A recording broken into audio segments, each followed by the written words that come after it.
So, what are you doing here?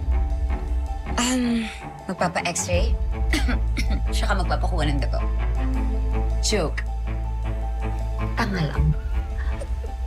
Of course. Ang susunod na programa ay rated PG.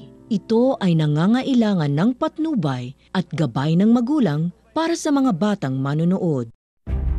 Patindi na po ng patindi ang mga eksena maging ang kaganapan na ating pagkatutukan at ating rin namang pagkasubaybayan dito lang sa ating pinagkatutukan at pinagkasubaybayan tuwing hapon na Mami Dearest.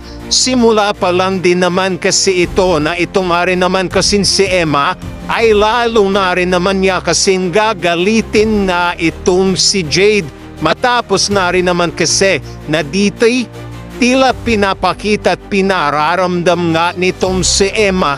Dito nga rin naman kay Danilo na dapat ito magselo sa kanila nitong si Logan.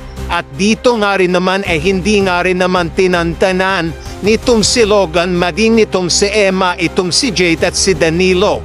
At kung saan man din ito mapunta ay nandoon nga rin sila nitong si Logan na magiging dahilan na rin man kung bakit tila mapupuno na itong si Jade sa kanila. At dito nga rin naman ang isasagot na lang din naman nitong si Emma dito nga rin naman kay Jade na oras na ito para gantihan ka, Jade. Dito na rin ba ano kaya ang mangyayari at ano nga rin ba ang gagawin na rin naman ito si Emma para mapuno itong si Jade? Yan nga rin ni ating pagkakabangan.